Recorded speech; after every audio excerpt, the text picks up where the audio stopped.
ఎవరు తీసుకొచ్చారు? ఒకవేళ ఆస్తి హక్కు శూద్రులకు, చదువు హక్కు శూద్రులకు లేకపోతే ఈరోజు భాస్కర్ రాజు గారు ఇక్కడ కూర్చుని రక్షణ టీవీలో మాట్లాడగలిగే వాళ్ళ? ఎవరు తెచ్చారో సమాధానం చెప్పాలి. రైట్ టు ఎడ్యుకేషన్ ఎవరు తీసుకొచ్చారు? ఆయన డాక్టర్ అయ్యారుగా, ఎలా అయ్యారు? ఒక వైద్యుడు, ఒక చోరుడు ఇద్దరు సమానం అని చెప్పేటటువంటి సనాతన ధర్మం ఇక్కడ. రైట్ టు ఎడ్యుకేషన్ ఫర్ శూద్ర అని చెప్పేటటువంటి ఈ యాక్ట్ 1913 ఎక్కడ? ఈ రెండిట్లో దేనివల్ల మీరు డాక్టర్ అయ్యారు? మీరు సమాధానం చెప్పాలి నాకు. స్లేవరీ అబాలిష్మెంట్ యాక్ట్ ఎవరు చేశారు? బ్రాహ్మిన్స్ ఒక ఒక ఒక ఒక వ్యక్తి శూద్రుడు పెళ్లి చేసుకుంటే భార్యను బ్రాహ్మణుడి దగ్గర 3 రాత్రులు పడుకోబెట్టాలా? ఇది మీ సనాతన ధర్మమా?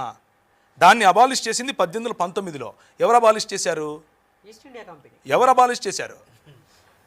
1830లో హ్యూమన్ సాక్రిఫైస్ అబాలిషన్ యాక్ట్. అంటే మీరు నేను ఈరోజు బ్రతికున్నాము అని అంటే వాళ్ళు చంపకుండా మన తలలు తెగకుండా ఉన్నారు అని అంటే ఆ రోజు తీసుకొచ్చిన యాక్ట్ కదా.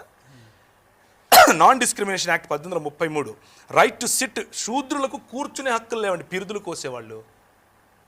ఈరోజు టీవీల ముందు మీరు నిలబడుకొని మాట్లాడుతున్నారు అని అంటే కారణం ఏంటి? ఏ యాక్ట్ కారణంగా? ఈ ట్రైబల్ యాక్ట్ గుర్తొచ్చిందా? అది చేయించింది బ్రాహ్మణ సముదాయం కాదా? నాచ్ కమ్యూనిటీ అన్నటువంటి ఒక కమ్యూనిటీ ఉండేది.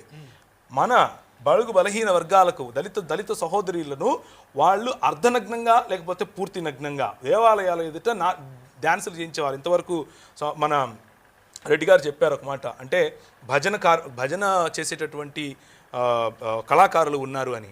వీళ్ళను కూడా ఎవరైతే నాచ్ కమ్యూనిటీగా పిలిచారో, దేవదాసి కమ్యూనిటీగా పిలిచారో, జోగిని కమ్యూనిటీగా పిలిచారో వీరిని ఉంపుడు గత్తెలుగా ఒక పక్క చూస్తూ, వీరు పెళ్లిళ్ళు చేసుకోకుండా పిల్లలు కనాలి అని చెబుతూ, కాదు వీళ్ళు కళాకారులు అని పేరు పెట్టి వారి కోసము దాన్ని ఏమంటారు, హైకోర్టులో పిటిషన్ వేస్తే కొట్లాడుతూ ఉంటే ఈ సనాతన ధర్మ సంరక్షకులు వచ్చి ఏమంటారంటే ఇది మా సంస్కృతి అంటారు. ఏదండి మీ సంస్కృతి? మా ఆడవాళ్ళను అర్ధనగ్నంగా చేసి నాట్యం చేయించడం మీ సంస్కృత? అది కాపాడటం కోసం మీరు నిలబడతారా? దానికి వ్యతిరేకంగా పోరాడితే బ్రిటిష్ వాడు క్రైస్తవుడైపోయాడా?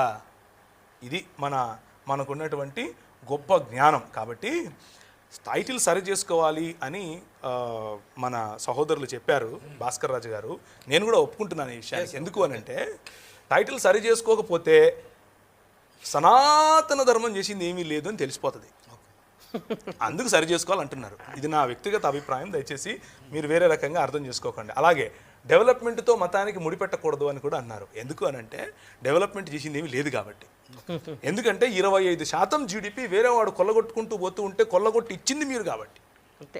25% వేరేవాడు కొల్లగొట్టుకొని పోతున్నాడు అని అంటే దళితుల దగ్గర కొల్లగొట్టిపోయాడని అబద్ధం చెప్తున్నారు. ఎందుకు? ఆ 25% ఈ దేశం